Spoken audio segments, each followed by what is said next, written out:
When you trust someone with your whole soul and discover betrayal right under your nose, the entire world seems to crumble in a single instant. That's how I felt on that fateful Sunday in July 1965. Good morning, my dears. I'm Mrs. Teresa Oliveira. I'm 75 years old, and today I'm going to share with you a story I've kept deep in my heart for many years. Before I begin, I'd like to ask you who are watching me now to leave your like on this video, subscribe to the channel, and tell me in the comments where you're watching from. It would be a joy to know that my story is reaching so many different places. I was born in 1950 in a small town in rural Tennessee called Millbrook. A town so small that everybody knew everybody. The windows had eyes and the walls had ears, as we used to say back then. I married at 19 to Anthony, a young man who worked at the town bank and who all the girls swooned over when he passed by. Tall, with black hair, neatly combed, and a smile that lit up any room. I remember our wedding as if it were yesterday. My dress was sewn by my mother with delicate white fabric that my father bought in Nashville after months of saving. The church was all decorated with wildflowers that my cousins picked on the morning of the wedding. In the first years, we lived in a dream. We built our simple but cozy little house with a backyard where I planted my vegetables and flowers. Soon came the children, first Joseph, then Marianne, and finally little Robert. 3 children to raise and a house to care for, but still I worked at the only textile mill in town. It was hard work, but it gave me a little money that helped with expenses and allowed me to have some independence, something rare for women of that era. It was at the mill that I met Margaret, or rather, reconnected with her. We had been friends since elementary school, but lost touch when she moved to Nashville. When she returned married years later, it was as if time hadn't passed. We worked side by side at the machines, shared lunch, told secrets, showed photos of our children. Margaret became my confidant, that person to whom I told everything. Absolutely everything. She knew every detail of my life, every dream, every frustration. Anthony and her husband Sebastian also got along well.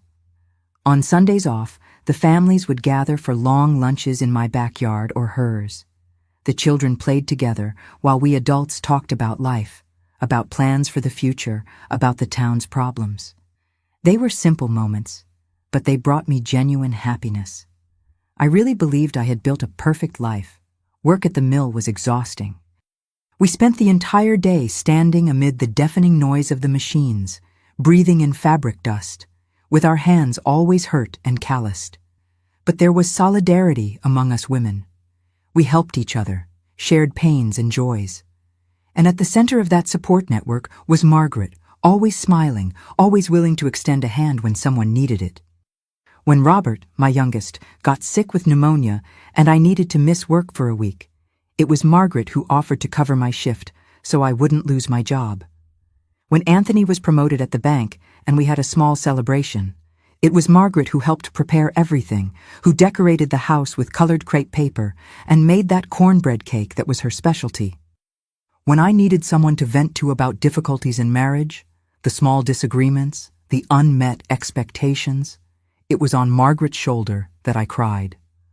My life followed its normal course, with the joys and difficulties typical of a woman in the 60s, until I began to notice small changes in Anthony's behavior.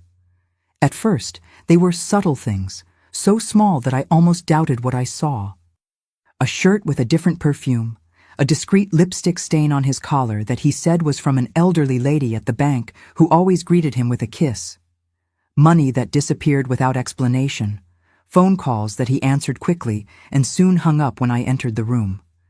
But what really began to intrigue me was the Sunday ritual. After lunch, invariably, Anthony would say he was tired from the week at the bank and needed to sleep deeply. He insisted that I visit my mother or my sisters so the house would be quiet for his rest.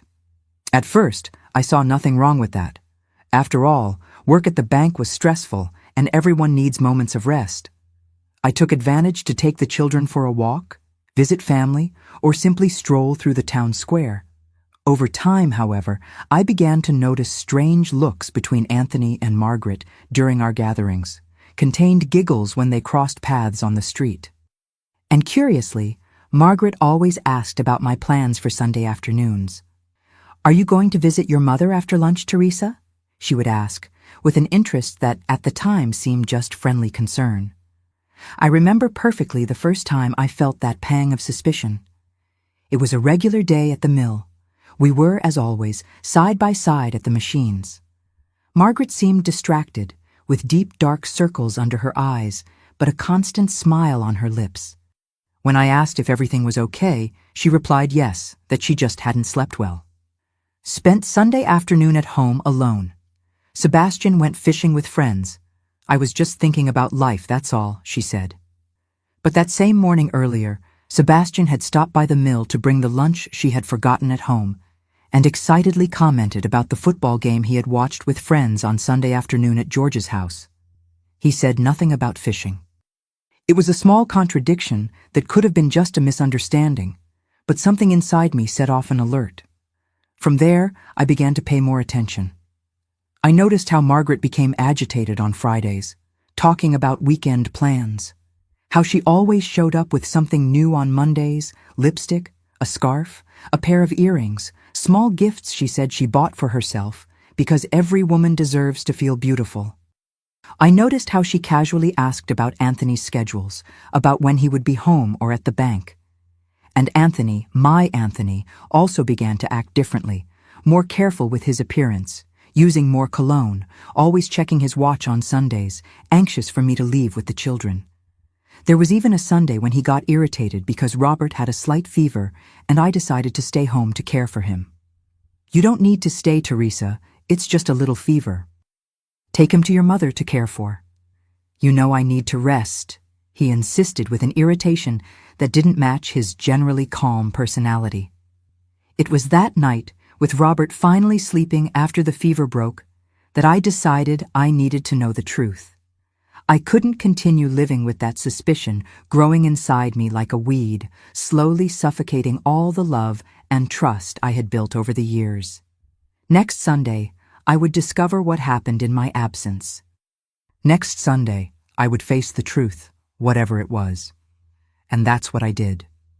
On the morning of that Sunday, I prepared lunch as always: roast chicken, his favorite, with stuffing, salad, and rice. The children were excited because after lunch they would go to my sister's house, where they could play with their cousins. I announced as usual that I would take them and would spend the afternoon with my family. Anthony smiled, that smile that once made my heart race, and said it was a great idea, that he really needed to rest. We left after lunch, me and the 3 children. I left them at my sister's house and said I would return later to pick them up. "I'm going to stop by the church and then do some shopping at the grocery store," I explained. My sister asked no questions. We were used to this arrangement on Sundays. But instead of going to the church or the grocery store, I went around the block and returned to near my house. My heart beat so hard I could feel its pulse in my ears. My hands trembled and a cold sweat ran down my back, despite the warm July day. I hid behind the large tree on the corner, from where I could see the entrance to our house without being seen. I didn't have to wait long. About 20 minutes after I left, I saw Margaret walking hurriedly down the street. She looked around, checking if there was no one watching, and then entered the gate of my house. The front door opened before she even knocked. Anthony was waiting for her. In that moment, I felt as if all the air had been sucked from my lungs. Suspicion is one thing, but confirmation is something completely different. Seeing your best friend entering your house in your husband's arms when you supposedly wouldn't be there to see it is a pain I can't describe with words. I was paralyzed for a few minutes, not knowing what to do. Part of me wanted to run home, surprise them, scream, cry, demand explanations. Another part wanted to simply leave, get the children, and never return. But there was a third part, the strongest at that moment, that needed to see with my own eyes. I needed to be absolutely sure before making any decision that would forever change my life and that of my children. I approached the window with silent steps, as if my own feet understood the gravity of the moment. What I saw through that window, hazed by time, was etched in my memory like a photograph that never yellows. There in the living room of my own house, Margaret was in Anthony's arms. It wasn't a hug of friends, nor comfort for some sadness. They were kissing with an intimacy that can only exist between people who have shared this kind of affection for a long time. The coffee table that I had bought with so much sacrifice, saving penny by penny from my mill salary, was covered with a tablecloth I had embroidered myself.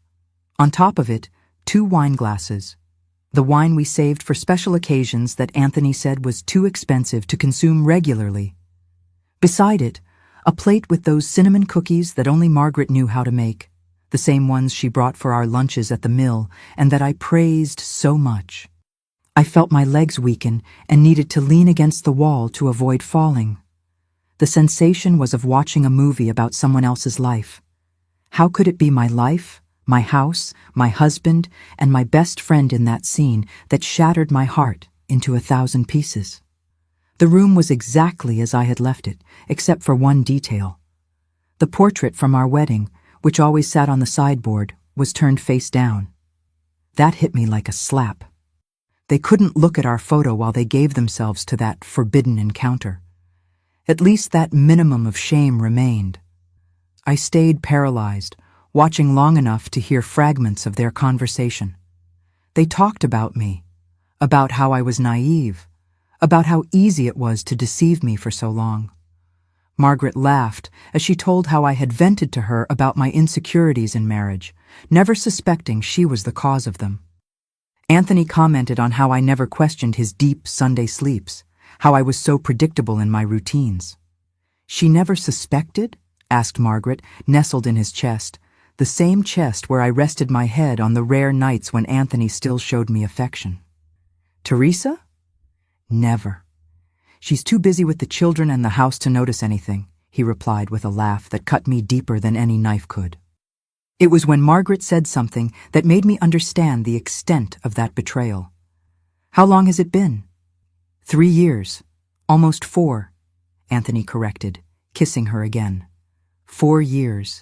4 years of lies, of deception, of false friendship. 4 years in which I shared my pains and joys with the woman who was destroying my marriage. 4 years in which I confided my marital insecurities precisely to the person who caused them.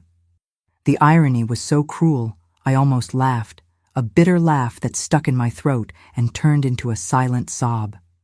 In that moment, I remembered so many details that before seemed insignificant. Christmas 1963, when Margaret appeared wearing a pearl brooch identical to one I had seen in Anthony's drawer weeks before, and that mysteriously disappeared. He said he had returned it to the store because it was too expensive. Anthony's birthday in 1964, when Margaret knew exactly what his favorite cake was before I even mentioned it.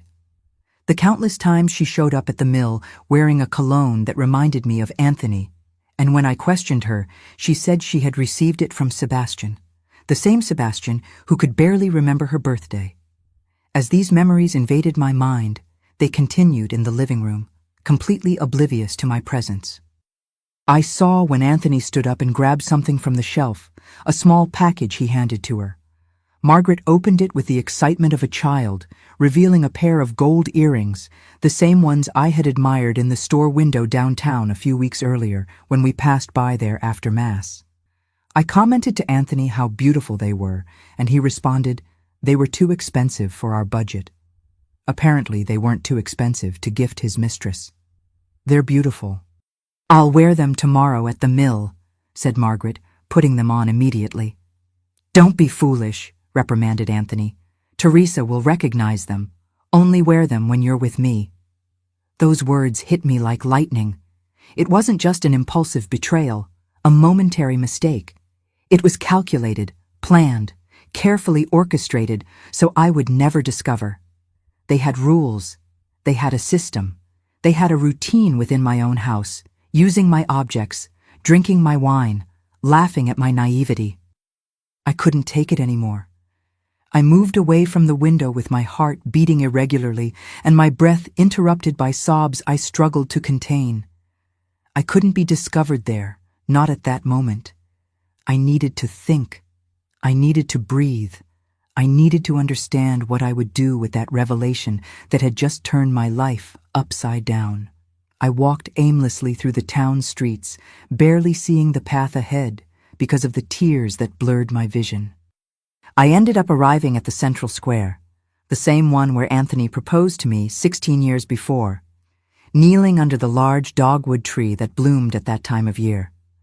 I sat on a secluded bench where no one could see me and let the tears flow freely. Hours passed without me noticing. When I realized it, the sun was beginning to set, painting the sky with shades of orange and pink that seemed to mock the darkness I felt inside me. I needed to pick up the children at my sister's house. I needed to pretend nothing had happened, at least for now. I needed to wash my face, pull myself together, force a smile so my children wouldn't notice their world was about to collapse. That night was the longest of my life. I returned home with the children as if it were a normal Sunday. Margaret had already left, of course. Anthony was sitting in the living room armchair, reading the newspaper with a serene expression, as if nothing had happened, as if he hadn't just betrayed the trust and love of the woman who swore to respect until death separated them. "How was the afternoon at your sister's?" he asked casually, lowering the newspaper for a moment. I swallowed hard, forcing the words to come out. It was good. The children played a lot with their cousins. He nodded and returned to the newspaper, without even noticing my swollen eyes, my trembling hands, the tremor in my voice, or perhaps he noticed and simply didn't care enough to ask. That night, lying beside the man who had just shattered my heart, I kept my eyes open staring at the ceiling. Silent tears ran down my face, wetting the pillow. Beside me, Anthony slept deeply, without any sign of remorse or restlessness. How could he sleep so peacefully after such betrayal? How could he breathe calmly while I suffocated with the pain of discovery? The next morning, I got up before him, as usual. I prepared coffee, got the children ready for school, prepared Anthony's lunchbox for work. Automatic movements, like a wind-up doll that continues moving even after the music has stopped. When it was time for me to go to the mill, I felt such a strong tightness in my stomach, I thought I would faint. How would I face Margaret? How would I look into the eyes of the woman I considered a sister and who I now knew was my most intimate enemy? How would I work side by side with her, listen to her stories, her laughter, knowing that behind that friendly smile hid a 4-year lie? I arrived at the mill a few minutes late, something rare for me who had always been punctual. The deafening noise of the machines greeted me as always, but that day it seemed to amplify the storm raging inside me. Margaret was already there at the machine next to mine, like every day. When she saw me, she smiled and waved, as if we were still best friends, as if she hadn't been in my husband's arms less than 24 hours before. "Good morning, Teresa. How was Sunday with the family?" she asked in the same sweet voice as always, but which now sounded like the worst of insults. I looked at her for a long moment, observing every detail of her face. The carefully applied red lipstick, the impeccable hairstyle, the bright eyes, all to look beautiful for whom? For my husband, obviously. And then I noticed on her ears, partially hidden by her hair, were the gold earrings, the same ones Anthony had given her the day before, the same ones he warned her not to wear near me. She had deliberately disobeyed. She was wearing the earrings in front of me, testing me, challenging me to say something.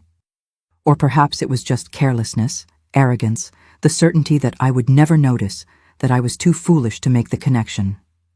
"It was revealing," I finally responded, staring at her with a firmness that made her hesitate for a second. "Revealing? What do you mean?" she asked, a slight tremor in her voice. "Some things become clear when you least expect them, Margaret," I said, starting my machine and beginning to work as if nothing had happened. I saw from the corner of my eye when she instinctively brought her hand to her ears, touching the earrings. I saw the exact moment when she realized the mistake she had made, the momentary panic that crossed her gaze before she could disguise it. "Nice earrings," I commented without looking at her. "New?" "Oh, yes," she stammered. Sebastian gave them to me for our anniversary. You know how it is." "I know exactly how it is," I responded, my eyes fixed on the fabric passing through the machine. Curiously, I saw identical earrings in the store window downtown, those I commented on with Anthony after Mass. Coincidence, don't you think? Her silence was more revealing than any confession. For hours we worked side by side, without exchanging more words beyond what was strictly necessary for the job. The air between us was charged with tension, with unspoken truths, with exposed betrayals without needing direct confrontations. At lunchtime, instead of sitting with Margaret and the other women, as I always did, I chose a secluded bench in the mill courtyard. I needed space to think, to breathe, to decide what I would do with that truth that now weighed on my shoulders. It didn't take long for Margaret to come to me, sitting beside me uninvited. Her face was pale, her hands trembled slightly as she held her lunchbox. "Teresa, we need to talk," she said in a low voice, looking around to make sure no one would hear us. "About what?" I asked, keeping my voice firm despite the whirlwind of emotions consuming me inside. You know, don't you?" she murmured, her voice almost disappearing. I looked directly into her eyes, the same eyes that so many times looked at me with false compassion while I vented about my marital insecurities. "I know many things, Margaret. I know that true friendship doesn't exist in this town. I know that trust is a rare coin and that I spent mine on the wrong people. And I know you're wearing earrings my husband bought for you with money that could be feeding his children." Her eyes widened and she almost dropped her lunchbox. "Teresa, I can explain." "Explain what?" "How you two laughed at my naivety yesterday afternoon in my own living room, drinking my wine?" Margaret's face lost all color, as if she had seen a ghost. And perhaps she had indeed seen the ghost of the friendship she murdered with her own hands. Her lips trembled, trying to form words that wouldn't come. You were there? You saw?" she finally whispered, her voice so low it was almost swallowed by the noise of the mill around us. I didn't respond immediately. I let the weight of silence speak for me. I let her feel at least a fraction of the anguish I felt. I watched as tears began to form in the corners of her eyes. Tears of regret or just fear of being discovered? I would never know. "What do you expect me to say now, Margaret? That it's okay? That I understand? That I forgive?" "It didn't happen like you think," she began, the words coming out stumbling. "In the beginning, it was just conversation. Anthony felt lonely. He said you didn't understand him, that you were always busy with the children. Those words hit me like stones. So it was my fault for being busy caring for the children I had with him? For working at the mill to help with household expenses that we built together?" "Spare me your excuses," I cut in, keeping my voice low but firm. 4 years, Margaret. 4 years of lies. While you hugged me with one arm, with the other you hugged my husband behind my back. She lowered her eyes, unable to sustain my gaze. What? What are you going to do?" The question hung in the air between us. What would I do?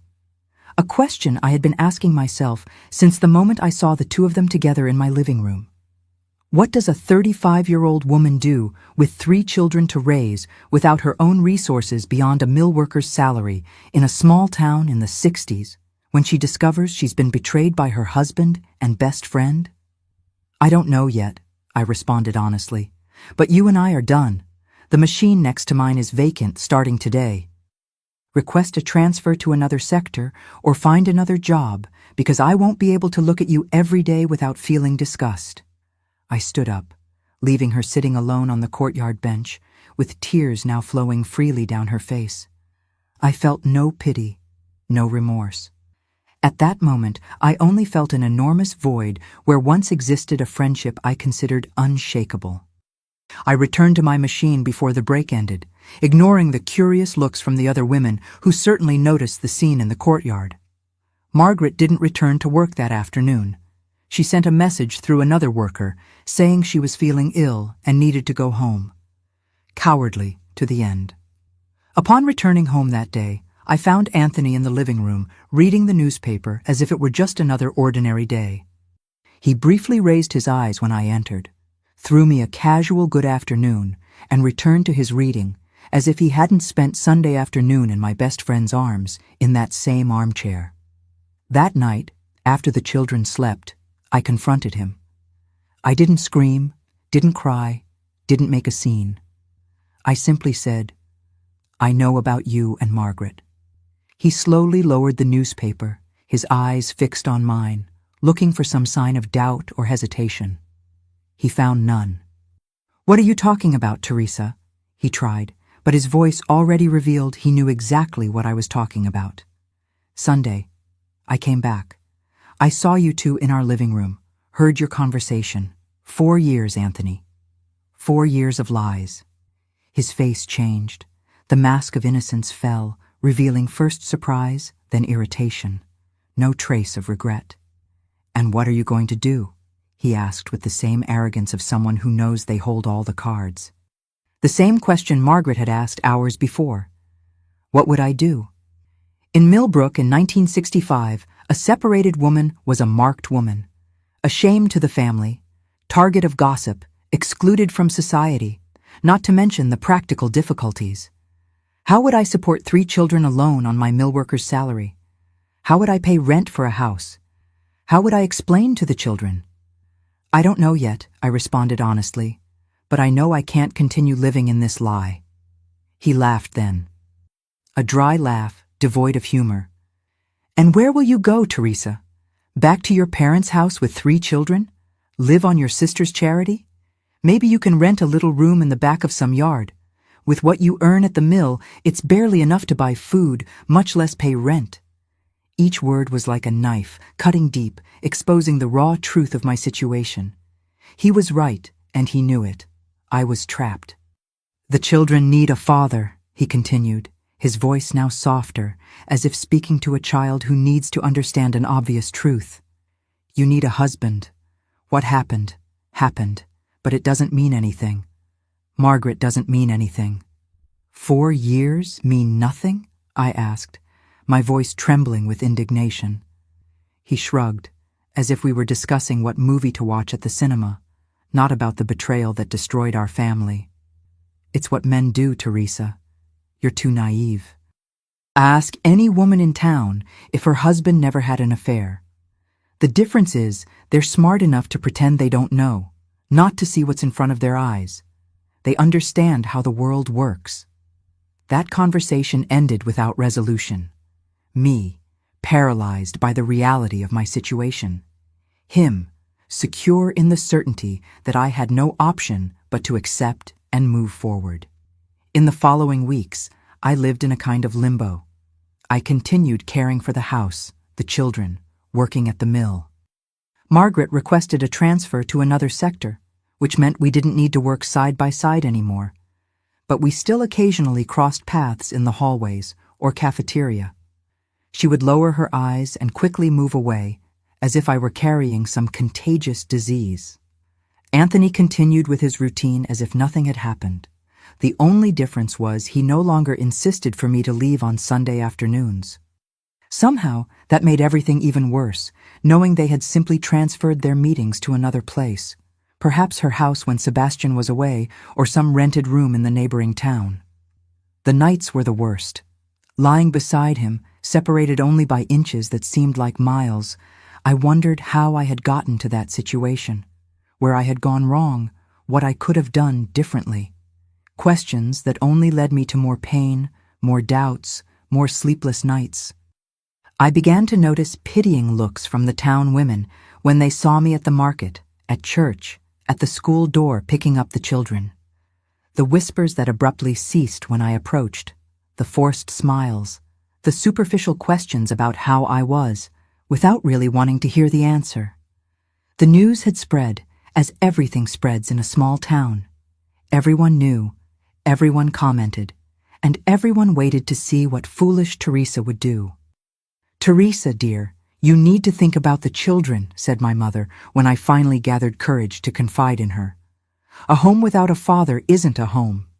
Anthony made a mistake, but what man doesn't make mistakes? The important thing is, he supports the family, doesn't hit you, doesn't drink. But Mom, how can I continue living with a man who betrayed me with my best friend for 4 years, who laughed at me behind my back, who's only with me because he knows I have nowhere to go? She sighed, taking my hands between hers, calloused by decades of hard work. Daughter, I know it hurts. Believe me, I know. But sometimes we need to swallow our pride for the greater good. Think of Joseph, of Marianne, of little Robert. They deserve to grow up with a father, in a decent house, with food on the table. And you, what would become of you as a separated woman in this town? Doors would close, invitations would stop coming, the children would be pointed at in school. Is that what you want? I left her house with my heart even heavier. Even my own mother thought I should accept in silence, pretend I didn't know, continue living in the lie to maintain appearances. That's what was expected of a woman in the 60s, resignation, sacrifice, silence. But something inside me refused to accept. That spark of dignity, of self-love, that survived the humiliation and betrayal, began to grow. Small at first, almost imperceptible, but fed by each pitying look I received, each lonely night beside a man who didn't respect me. It was on one of those nights while staring at the bedroom ceiling that I had an idea. I couldn't change the past, couldn't undo the betrayal, but I could change my future. Not immediately, not all at once, but gradually, building a path to the independence Anthony thought impossible. At the mill, besides operating the machines, I had always had skill with sewing. My pieces were praised for their impeccable finishing, careful details. The other workers frequently asked me for help with more delicate work. You have fairy hands, Teresa, Mrs. Carmen, the supervisor, always said. You should sew on your own. You'd earn much more. At the time, I laughed and dismissed the idea. Sew on my own? Where would I get the money to buy a machine, fabrics, threads? How would I get clients? Who would care for the house and children while I sewed? But now, lying in that bed I shared with a stranger I once called husband, the idea didn't seem so absurd anymore. I began doing mental calculations. If I saved a small part of my salary each month, how long would it take to gather enough for a second-hand machine? If I took advantage of the scraps left over at the mill that were normally discarded, how much would I save on materials? If I sewed at night, after the children slept, how many pieces could I produce per week? The next morning, I woke up with a clarity I hadn't felt in weeks. I still didn't have all the answers, still didn't know exactly how I would do it, but I had a plan. A plan that would start small, grow slowly, require sacrifices and hard work, but that one day, maybe in months, maybe in years, would give me the freedom to look at Anthony and say, I don't need you anymore. That same morning, I looked for Mrs. Carmen at the mill. Do you still think I should sew on my own? I asked while we checked together the functioning of one of the machines. She smiled, her eyes shining with a wisdom that only comes with years and experiences. I do, Teresa. I always have. Your hands are a gift. It would be a waste not to use them. And do you think I could do it? She looked at me for a long moment, as if seeing beyond my words, as if understanding the real question I didn't have courage to ask. I'm sure you can, my daughter. And if you need help getting started, count on me. That's how, with that simple conversation, I planted the seeds of what would become my salvation. That night, instead of crying myself to sleep, I got paper and pencil and began to plan. The first step would be to save for the sewing machine, then get my first clients, probably starting with small repairs and adjustments, gradually taking on larger orders, dresses, outfits, even clothes for special occasions. I didn't know yet, but that night marked the beginning of a new phase in my life. A phase of hard work, sacrifices, learning, but also of growth, self-discovery, and eventually liberation. The path would be long, the road full of obstacles. But for the first time since I saw Anthony and Margaret together in my living room, I felt something different from despair and humiliation. I felt hope. And hope, my dears, is sometimes all we need to take the first step toward a new life. The first weeks after deciding to change my life were of silent sacrifices. I began saving some coins from the grocery money, telling Anthony that prices had gone down or substituting ingredients for cheaper options. A little here, a little there. It seems like little, but for someone already living counting pennies, each saved coin was a small victory. Mrs. Carmen became my ally in this journey. She not only allowed me to take the scraps that would be discarded at the mill, but also began teaching me more advanced sewing techniques during breaks. "Teresa, watch how I do this invisible finish. It's a trick I learned from my mother, who was a seamstress in Nashville," she explained, her wrinkled hands moving with surprising agility over the fabric. At home, while everyone slept, I practiced. Using a needle and thread, I sewed small samples with the mill scraps. The first attempts were disasters: crooked stitches, gathered seams, irregular finishes. My hands, already tired from a full day at the mill, burned and sometimes bled when the needle slipped in the early morning. But I persisted. 3 months later, I had already saved almost half the value of a second-hand sewing machine. I kept the money in a small cookie tin, hidden in the back of the kitchen cabinet, between pots I rarely used. Each time I opened that tin to add some coins, I felt a mixture of pride and anxiety. Pride for what I was achieving, anxiety for the time it would still take. It was around this time that Mrs. Carmen introduced me to Mrs. Eulalia, an elderly widow who lived near the mill and owned an old Singer sewing machine. "Eulalia has arthritis in her hands and can no longer sew," Mrs. Carmen explained. "The machine has been idle for over a year. I talked to her about you." The following Sunday, after lunch, at that same time that previously brought me so much pain, I went to Mrs. Eulalia's house. It was a simple little house, but impeccably clean and organized. In the living room, covered by an embroidered cloth, was the machine, a black Singer, one of those with a pedal, with gold details already somewhat worn by time. "Carmen told me about you," said Mrs. Eulalia, her blue eyes clouded by age but still perceptive. "She said you have fairy hands." "Mrs. Carmen exaggerates," I responded, feeling my face flush. "I still have a lot to learn." "Nonsense. Did you bring anything you've sewn?" Hesitantly, I took from my bag a small piece I had made, a cloth napkin with delicate embroidery on the edges and a monogram in the center. It was a simple piece, but I had dedicated hours to it, perfecting each stitch.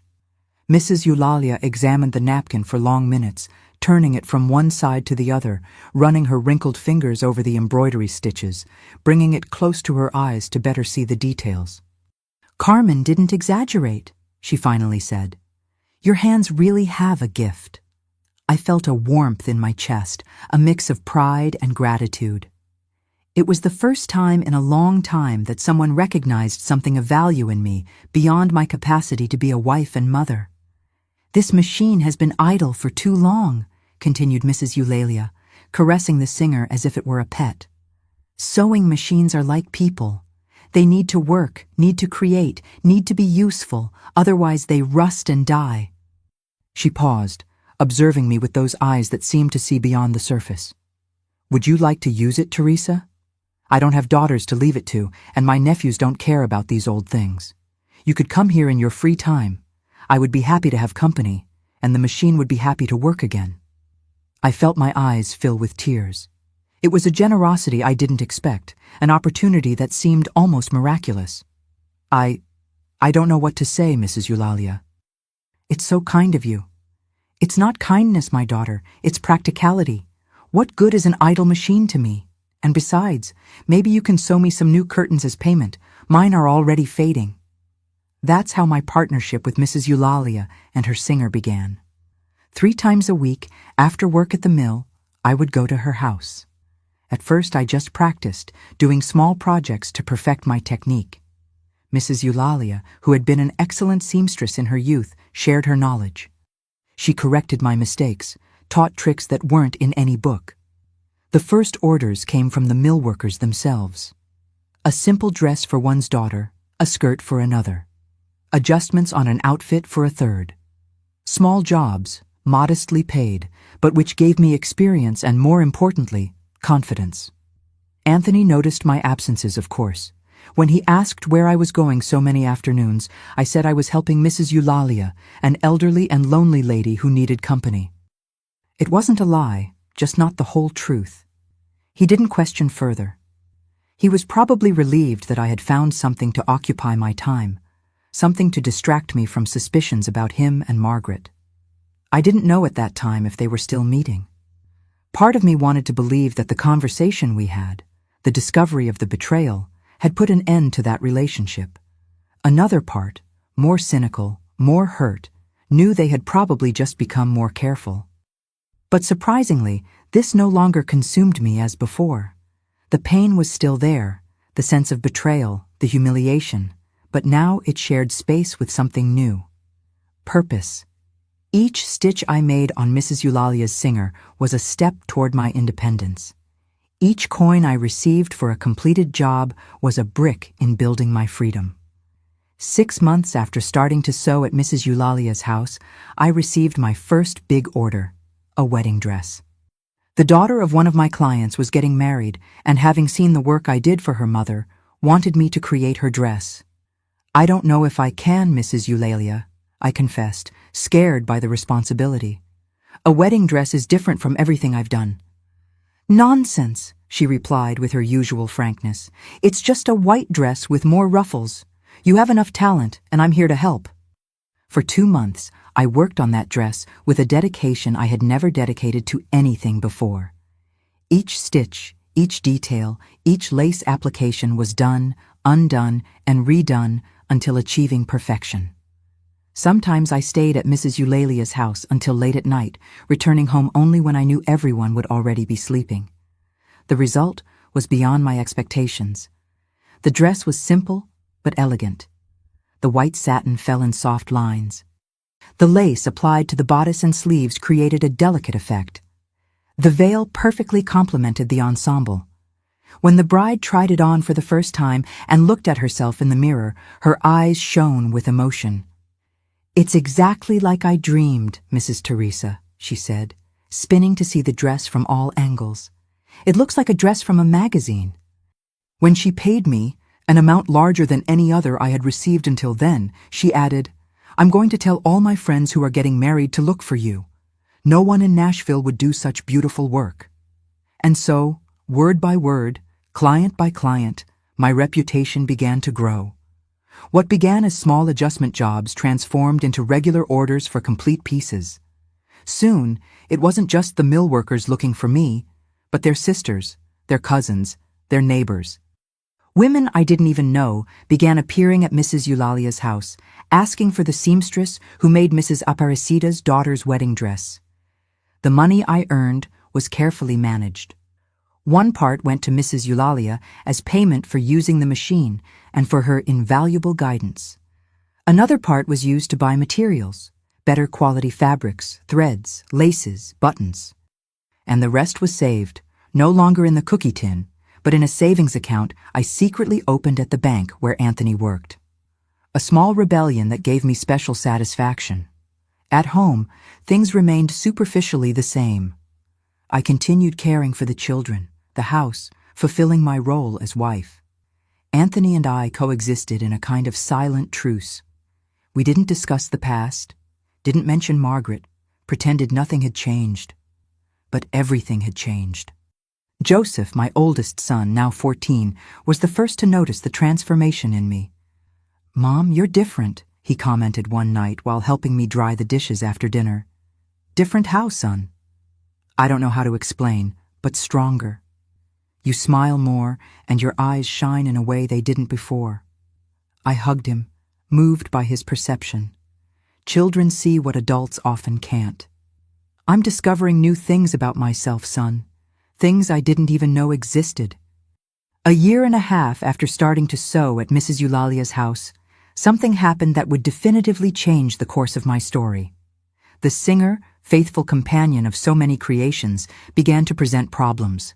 The pedal got stuck, the needle broke frequently, the fabric got tangled. "This machine has given what it had to give," sighed Mrs. Eulalia, after another frustrating afternoon trying to fix the mechanism. "It's almost 30 years old, Teresa. It was my wedding present. At the time, it was the best that existed. But now..." I looked at the savings account I kept in my purse. I had saved a considerable amount, much more than I initially planned to buy a used machine.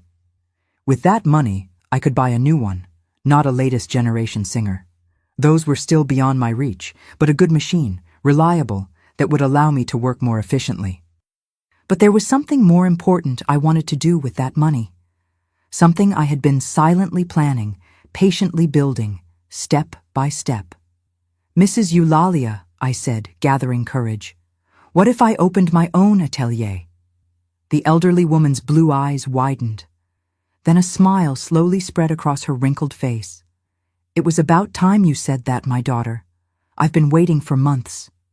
That same week, with the help of Mrs. Carmen and Mrs. Eulalia, I began looking for a location. It didn't need to be big, just enough space for the machine, a cutting table, some cabinets to store fabrics and materials, and perhaps a small fitting room. We found the perfect place, a small room in the back of a fabric store that had recently closed. The owner, a gentleman who knew Mrs. Eulalia from long ago, agreed to rent for a reasonable price, especially when he learned I could bring clients to his own store. "The women will come order dresses from you and buy the fabrics here," he reasoned. "It's good business for both of us." With the space secured came the challenge of telling Anthony. Not that I needed his permission. The money was mine, fruit of my work, but I knew I couldn't simply disappear from home to work in my own atelier without giving explanations. I chose a Sunday night for the conversation after the children were already in bed.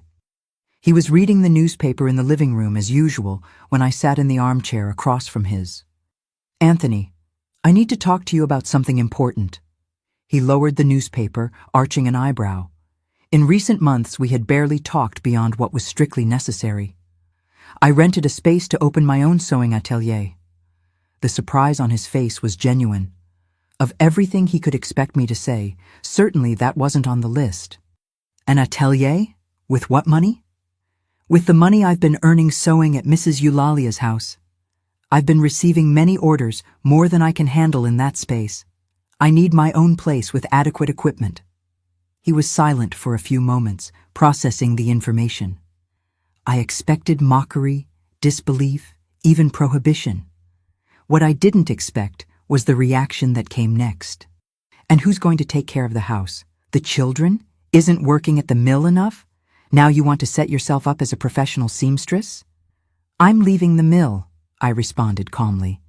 "The atelier is already earning me more than a worker's salary. And as for the house and children, I'll continue caring for them as I always have. The atelier will be open during the day while Joseph and Marianne are at school and Robert is in kindergarten." He laughed. That contemptuous laugh I already knew well.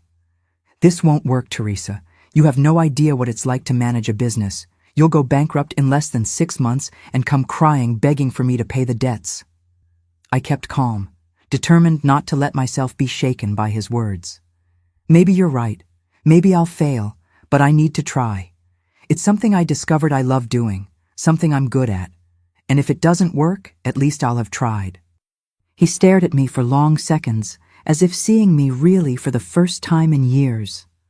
There was something in his eyes, surprise, perhaps respect, or just confusion seeing that woman he judged so predictable, so manipulable, suddenly asserting her independence.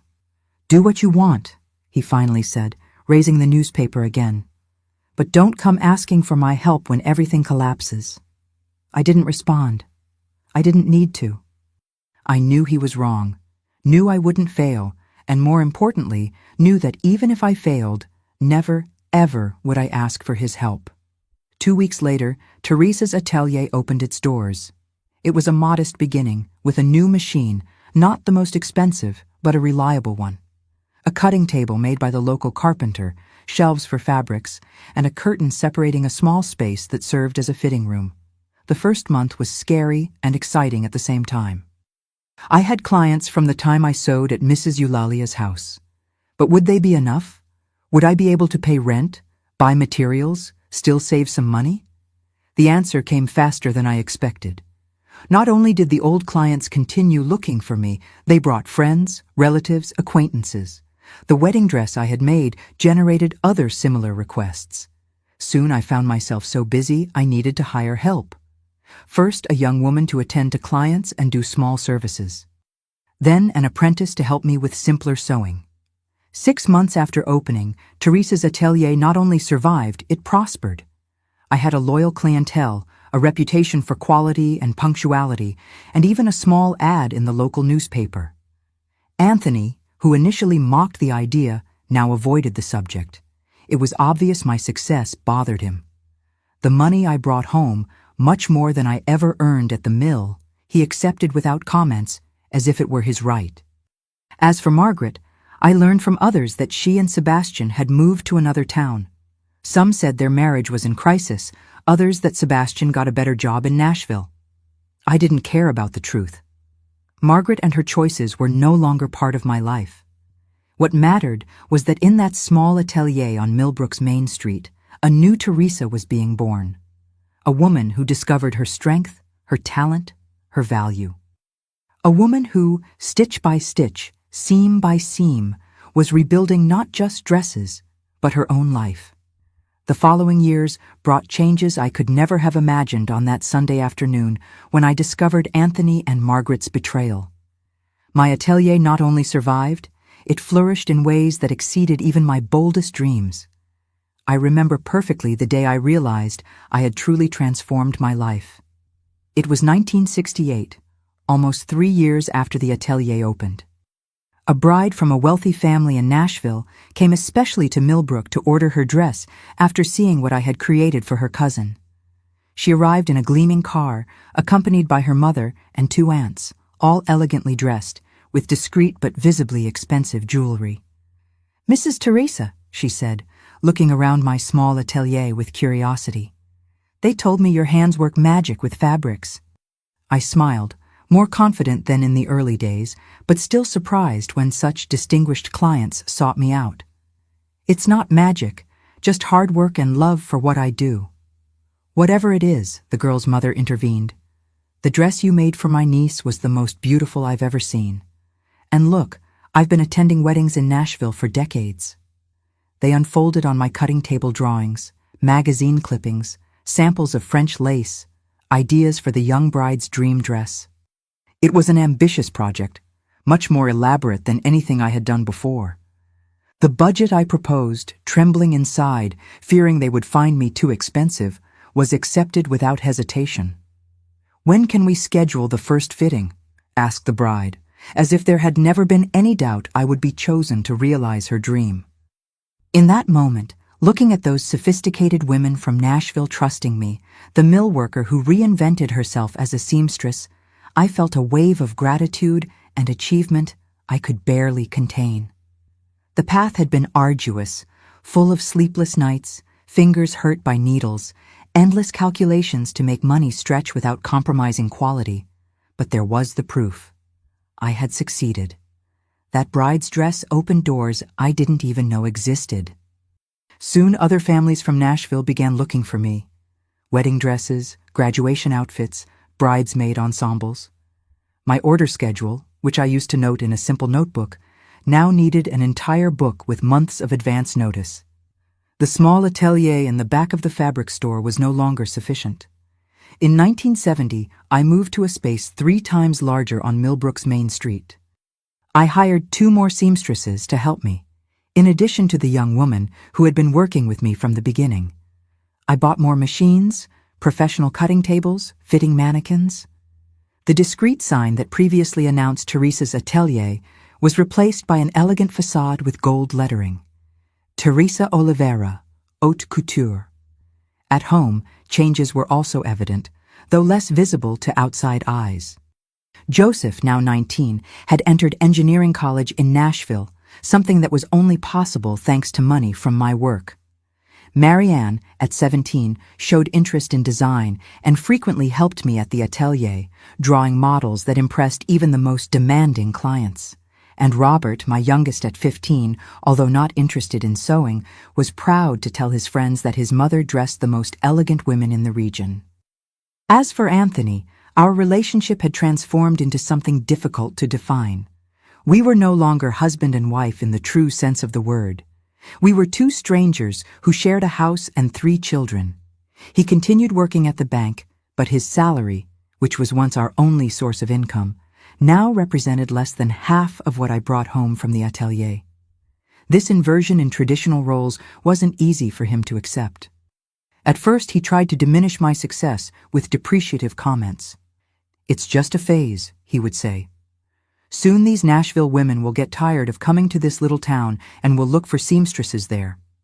When it became clear my business not only persisted, but grew each month, he changed tactics. He began boasting among friends, as if my success were his merit. "I always supported Teresa," I heard him say once to a bank colleague. "I knew she had talent. It was my idea for her to open her own atelier." I could have confronted him, could have exposed his hypocrisy, but I chose silence. Not out of fear or submission like in the past, but because his words no longer had the power to hurt me. I knew the truth, and that was enough. As my financial independence grew, something inside me also changed.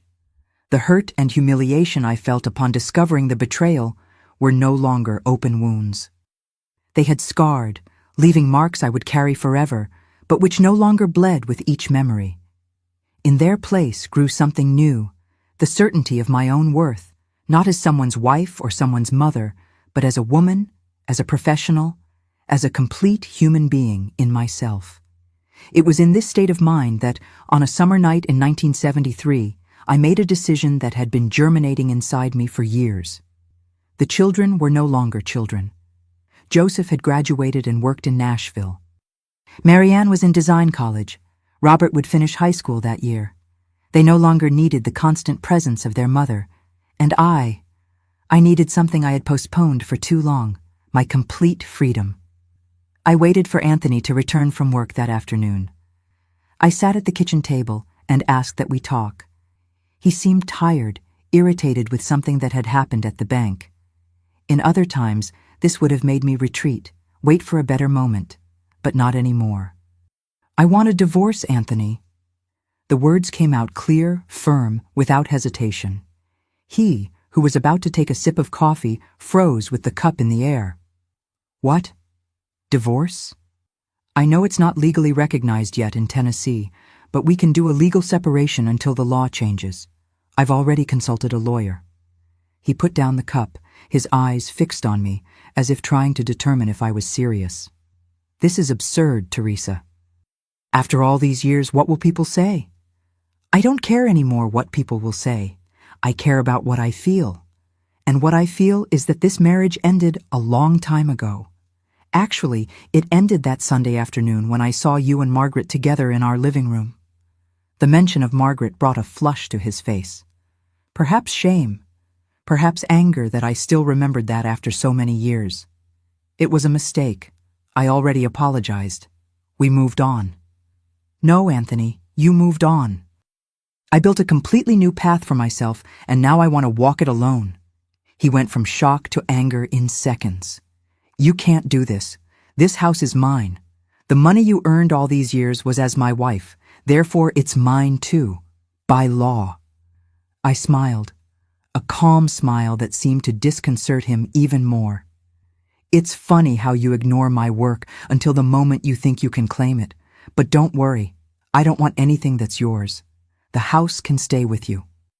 I have enough money to buy my own house. In fact, I already bought one." His eyes widened. "You what?" "I bought a house, Anthony, on Magnolia Street, near the atelier. It's smaller than this one, but it has a beautiful garden, and it's all mine." He seemed speechless for a moment, trying to process the information. Then, as he always did when he felt cornered, he attacked. "This is because of that thing with Margaret? My God, Teresa, it's been 8 years. Can't you get over it? This isn't about Margaret, not even about you. It's about me, about what I want for the rest of my life." The discussion continued for hours. He threatened, begged, tried to make me feel guilty about the children, about his reputation in town, about throwing away so many years of marriage. But my decision was made. The next morning, I took my clothes and personal items to my new house. The news of our separation spread quickly through Millbrook, as was to be expected. There were disapproving looks, whispers when I passed, indiscreet questions disguised as concern. But surprisingly, there was also support. Mrs. Eulalia, now almost 90 but still lucid and sharp as ever, was the first to visit me at the new house. "It was about time," she said, inspecting the rooms with approval. "I just wonder why it took so long." Mrs. Carmen, who had retired from the mill but was still a constant presence in my life, brought me a pot of lavender for the garden. "So your new house will always have the scent of new beginnings," she explained.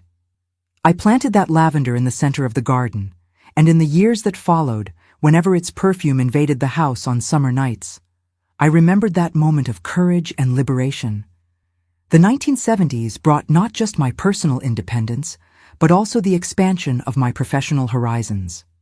One of my clients from Nashville, owner of a sophisticated boutique, proposed a partnership. I would create an exclusive line of dresses that would be sold in her store. "Your talent is wasted in this small town, Teresa," she said.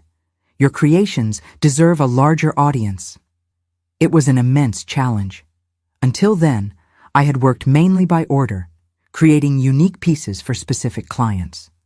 Now I would need to develop an entire collection with various pieces in different sizes, maintaining the quality and exclusivity that had become my trademark.